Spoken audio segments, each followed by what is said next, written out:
Good afternoon, ladies and gentlemen, and welcome to another episode of the Daily Friends Show. I'm your host, Nicholas Lorimer, today joined by Dr. John Endres. Today we're going to be talking a little bit about Thabo Mbeki, how presidents are elected, ANC defections in the Western Cape, and yet more drama inside the MK party.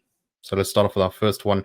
Over the weekend, while speaking at an event connected to the National Dialogue in the Eastern Cape, former President Thabo Mbeki was holding forth, as he often does these days, on a variety of issues. And one of the things he suggested that the National Dialogue should push for is that the way presidents are elected in South Africa should be changed. Now, I don't entirely understand exactly what the alternative that he's suggesting is, but I suspect it is a more direct election of presidents. He said, when Parliament said I must become president, they did not have a clue what I was capable of doing, and they never asked. He said this is something the National Dialogue should address.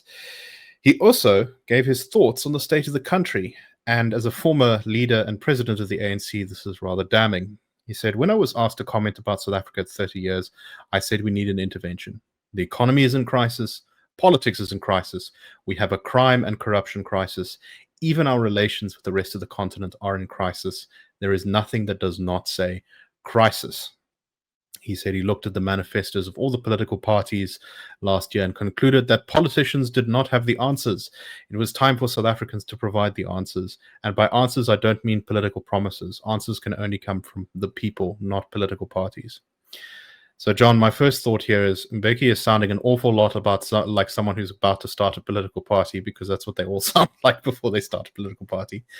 Well, I'm not sure if he's actually going to do that, but what's your take on this? Okay, let's start off first with this idea of electing presidents directly. Do you think that that would actually make a meaningful impact on the way we do things in South Africa? So there's a lot to unpack in this brief article that we looked at, and you've covered some of the points.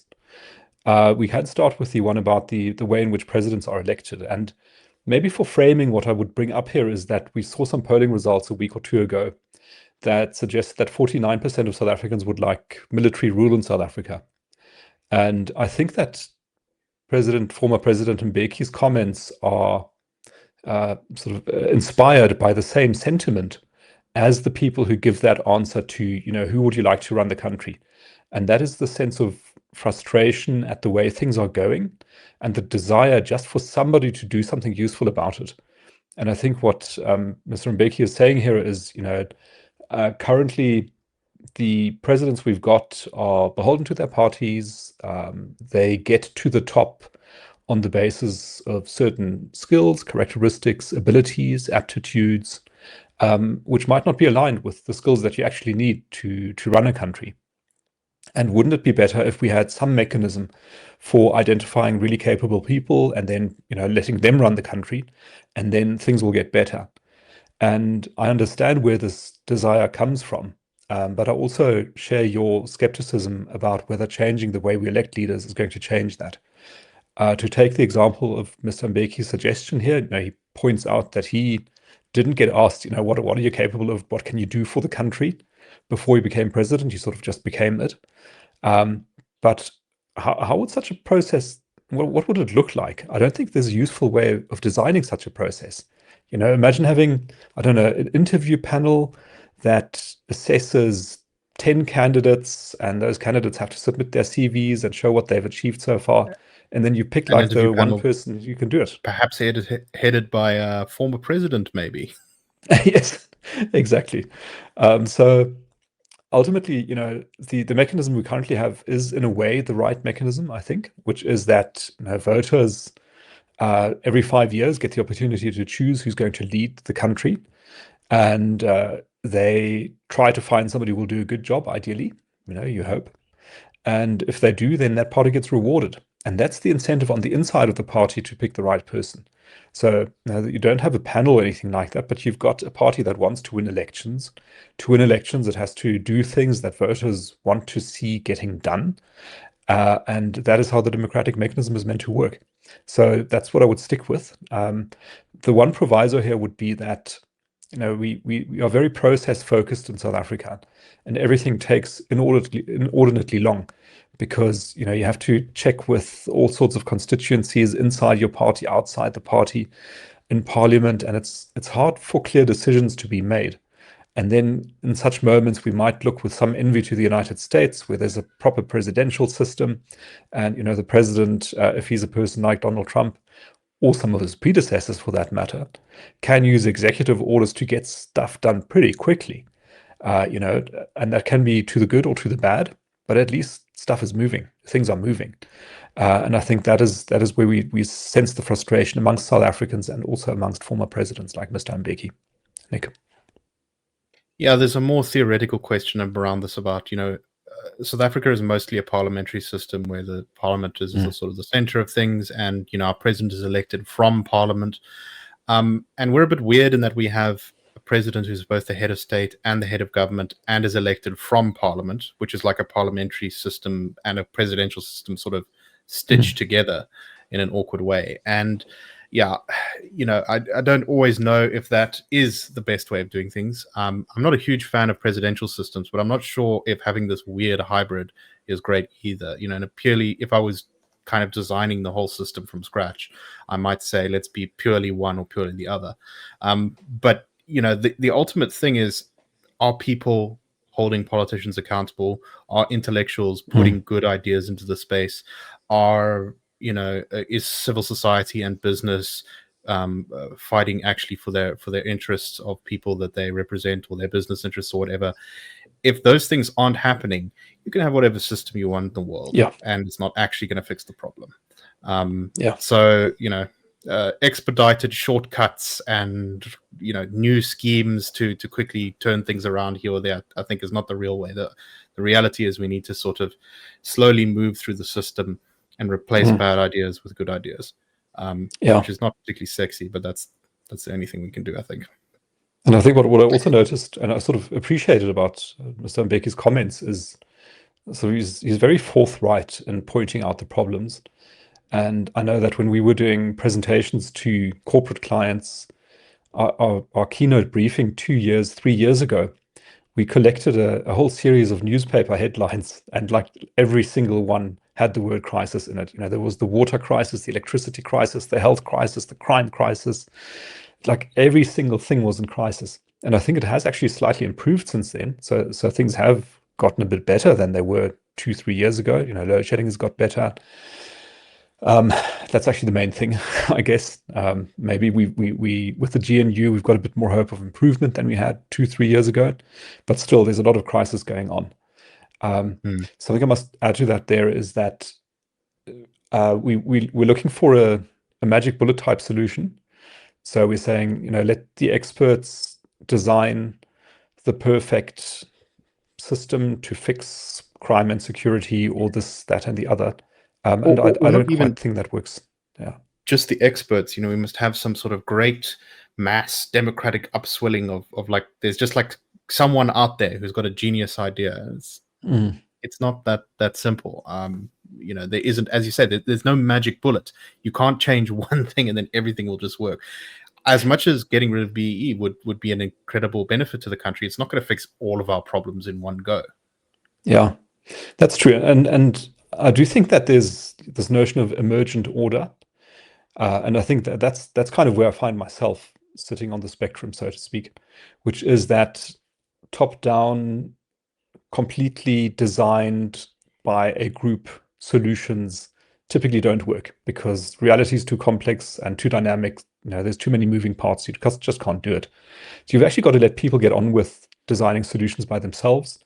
But what you can do is create the right conditions for people to do that usefully. Yeah. And Nick. So on this last point of Mbeki saying everything's in a crisis, what do you think this surely is yet another sign that the ANC sort of shine has fallen apart. I'm pretty sure that Mbeki has been pretty bitter about how things were for a long time. But the fact that he's very bluntly saying this kind of thing now, it's basically attacking the government. What do you think, it actually says about the politics of the country at the moment?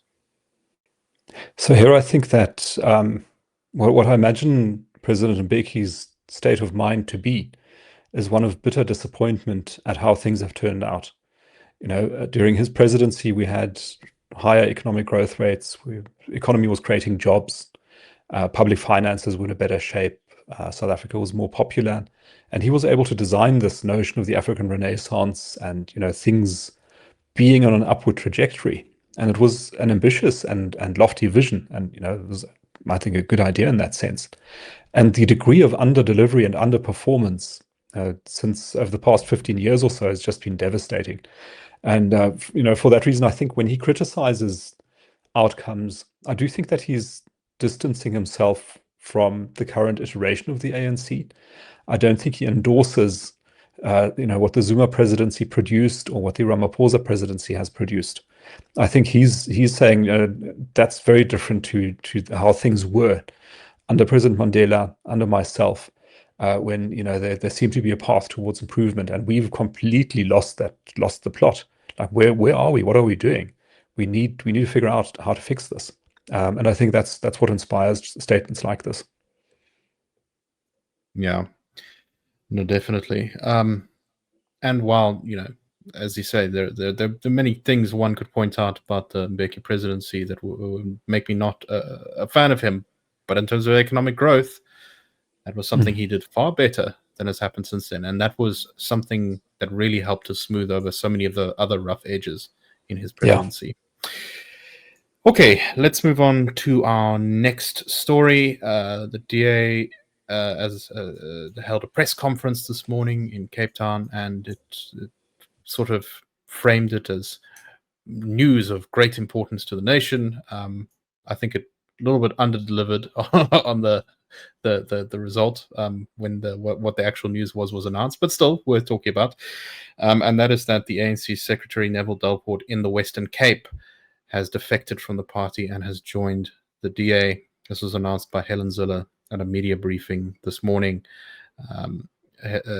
Helen said that Delport's defection to the DA was the tip of the iceberg, and the party welcomed other ANC members during the media briefing.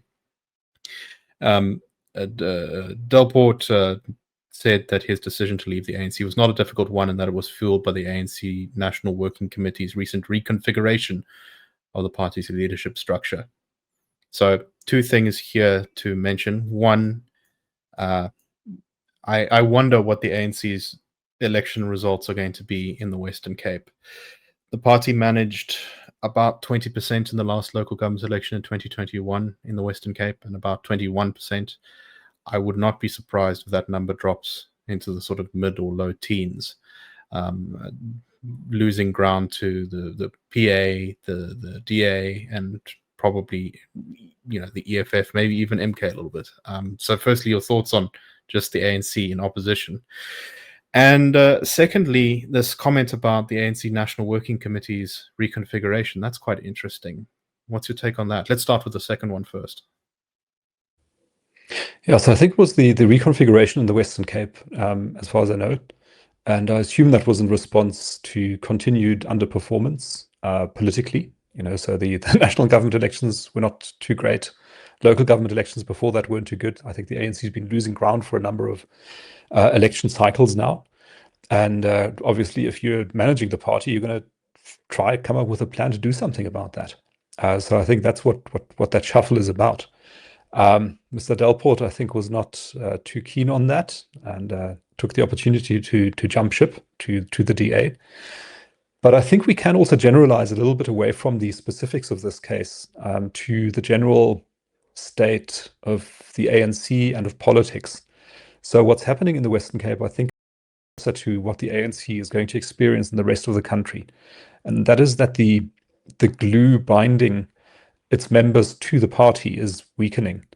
And in the past, there was a very strong sense of loyalty towards the party, and the blood running through your veins would be black, green, and gold. But now, as the party keeps going down and its reputation is suffering through numerous corruption allegations, revelations, other parties become maybe more attractive, and especially if they look like they're being successful. The DA is doing things quite well, is producing results, is doing well in elections. So maybe as a politician, you're going to see your future in the DA rather than in the ANC.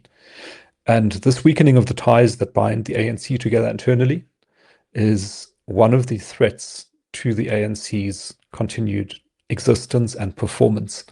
And that's again a tough challenge for them to solve, because how do you keep people attached to your brand if your brand is suffering so badly?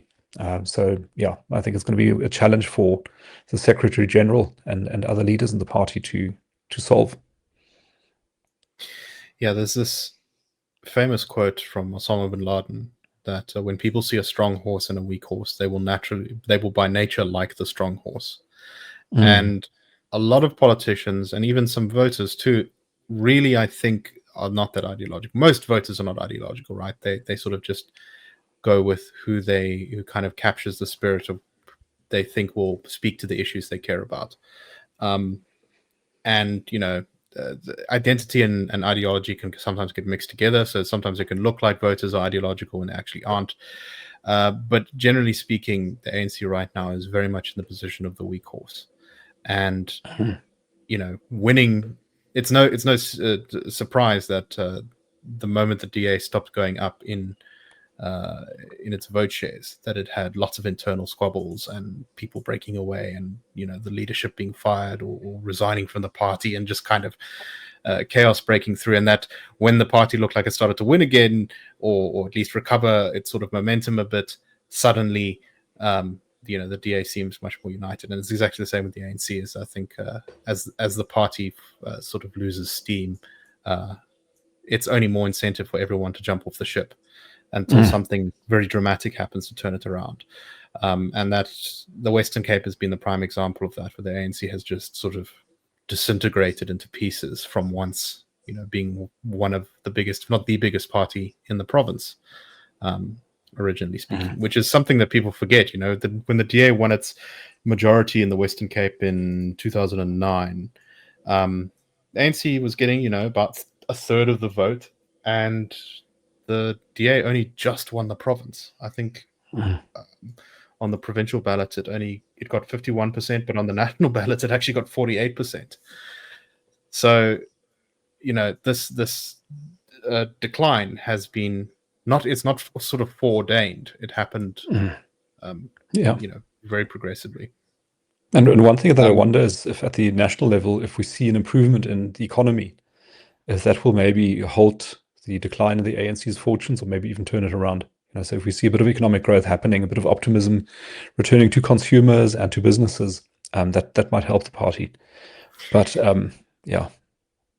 You see, that is, I think, would have been true in the past. But I wonder whether that still is going to be true, because I think once a party sort of loses its shine and people decide on a narrative about it, it can be very hard to turn things around. So I think the turnaround would have to be quite dramatic to reverse some of these trends. And you do sometimes see this with parties as they actually begin to experience some sort of economic turnaround and things start to go in the right direction. But because it happens too late, it's over. And I think in the last attempt to reform the Argentinian economy before Milei resulted was kind of a little bit like this in some ways. Under Macri, yeah. Yes, under Macri. And then the question is also who gets to take the credit for it. So while the ANC was still the sole party, the only party running the country, it could take full credit for any good things that happened. But now that's a bit more difficult to sell. Yeah, exactly. All right. Let's move on to our last topic for today. Although if we have some time, I might sneak one thing in at the end. Umkhonto Sizwe Party, Jacob Zuma's political vehicle, has yet again had another sort of mysterious, in the middle of the night leadership shuffle. They've had so many now. This person comes in, this person goes out. General secretaries of the party are appointed and removed because MK is a profoundly unstructured and undemocratic organization. Essentially, it seems to be that Jacob Zuma can appoint and fire people entirely by whim. Relatively recently, Colleen Makabule, who is the formerly, I don't know even where to start with her political career. She was a member of COPE and was made the council speaker in the city of Johannesburg. When she then defected from the COPE, she led the charge on defecting COPE from the DA-led coalition to the ANC-led coalition in Joburg. Then she left COPE to create the South African Rainbow Alliance, which then got nowhere in the last elections. And then she joined MK Party and very quickly rose through the ranks to become an MP and then the chief whip of the MK Party caucus. And now she seems to be out of that job around about midnight. Last night, I think it was last night, Jacob Zuma announced via WhatsApp that she was to be removed as party leader, as chief whip in Parliament, and she was within the next few hours before the sun rose, kicked off of all the WhatsApp groups, and possibly this suggests that she may have been removed from the party entirely. She's being replaced by Des van Rooyen, the infamous weekend special who Zuma appointed for one weekend as the finance minister before the market reaction, cowed him into reversing that decision. And Zuma described Des van Rooyen as demonstrating loyalty, integrity, and dedication. The party assures its supporters and the broader public that the new leadership in Parliament will enrich the work of the caucus, sharpen its political focus, and enhance its ability to represent the will of the people without compromise, said the MK Party spokesperson, Ndela. John, does this actually mean anything? MK, changes leaders every 20 seconds. Is this actually going to hurt the party? What's your take on that? Oh, I think it definitely means something. And the first thing that comes to mind, especially when you're focusing very much on the midnight aspect and the early hours of the morning and so on, was 1934 and the night of the long knives in Nazi Germany, where it was a bit more dramatic than just being kicked off the WhatsApp group, because that's when proper purges happened and people got killed. So at least that isn't happening in South Africa, and thank God for that.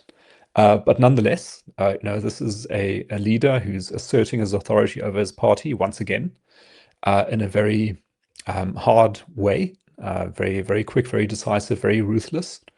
And one must ask, what effect does that have on the remaining members of the party? If you're a member of the top leadership of the MK Party, how well do you sleep? How safe do you feel in your bed? Do you turn your notifications off at night, or do you check your WhatsApp even at midnight? So I think there must be a certain sense of fear pervasive in the party. And that, we would think that is a problem for its stability and longevity, because if everybody's scared, then it's going to be hard to make the party work properly. It probably works for a while, because as long as the leader is still feared enough and his instructions are obeyed, then he can get a lot done. But once he is no longer revered, feared, or respected, or no longer around, then what do all of these top leaders do? And it may well be that then, we do see a night of the... Right, we lost John there for a second, but he's back now. Yeah, so I think this is once again an advert for why political parties do actually need structures. These are sort of thought of, I think, by people, particularly outside of politics, as being a little bit arcane and weird. Why do you have all these branches and this structure here and that leader there and all that? But the problem is some of the newer parties, MK, Action SA, the PA, they look like they're doing well because they have a leader who has this just total control of the party, and if there's infighting, he can just crush his opponents. There's always clear appointments and an idea of who's going to get into power, that kind of thing. There isn't lots of leaking internally because everyone is kind of kept on the same page by the leader being able to just chop anyone he doesn't like. Downside to that is that firstly, you stifle talent, because the primary focus of every person underneath the leader then is to suck up to the leader, because that's the only thing their job depends on. And the second thing is that you don't have proper stability. If you're elected, so in the DA or the ANC, you get elected to a position and then you are in that position, and it's very difficult to remove you.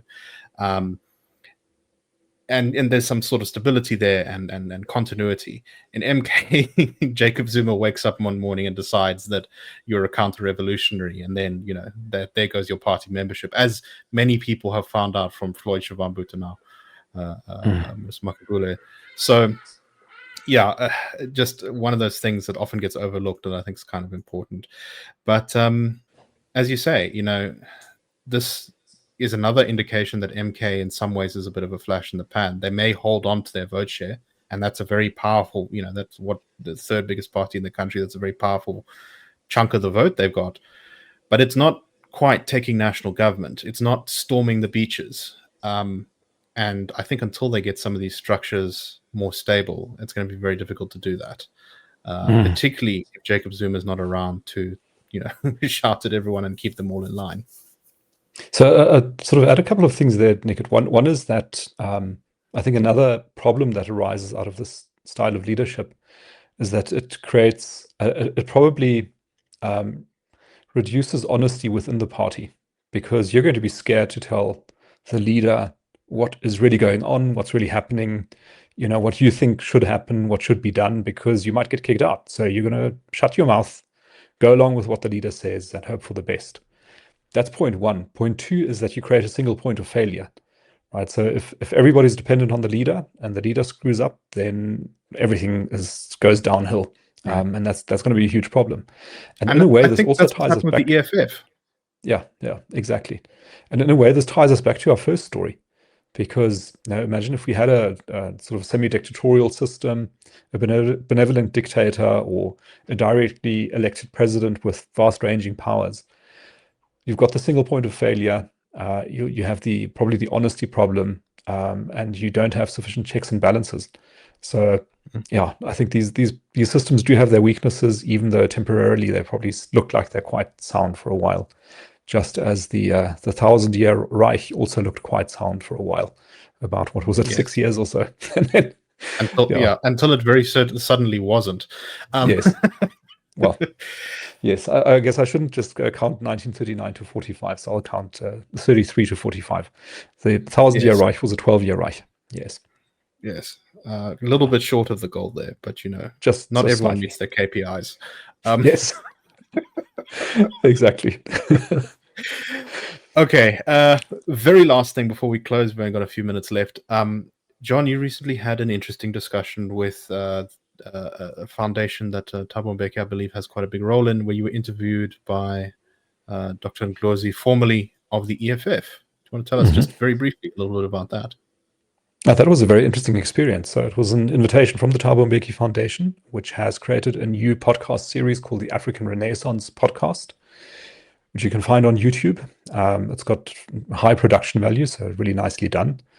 And it was a very interesting experience engaging with Mbuyiseni Ndlozi. He's a very warm, very charismatic person. I think also somebody who's intellectually curious, who reads a lot, who's interested in the world and trying to understand the world. And that made it, I think, a very worthwhile endeavor speaking to him. I saw in the comments below that show also that a lot of people commented that it was good to see this sort of discussion happening, because in much of our political debate and discourse, it all seems a bit superficial or shouty or echo chambery. But in this case, there were two people who disagreed on quite a lot of things, I suppose, but were at least able to talk about those things in a civil manner. And probably the country needs some more of that. So yeah, go and check it out. Yeah, go check that out. The African Renaissance podcasts. You can go check out. He also did an interview with Thabo Mbeki, was the first episode, but John was the second episode. So yeah, lots of good stuff in there. Okay, thank you very much, everyone, for listening. We hope you found the show fascinating today, as we always endeavor to make it. And we shall see you tomorrow on the Daily Friend Show. Cheers, everyone, and have a wonderful day. The Daily Friend Show and the Daily Friend are a project of the Institute of Race Relations, the IRR. The IRR is a think tank which was founded in 1929 to study race relations in South Africa and works to change government policy to improve race relations through non-racialism and to ensure the prosperity of all South Africans. If you like our work and would like to support us, please go to irr.org.za and click Support the IRR, or you can go to thedailyfriend.co.za and click the Fund Us button.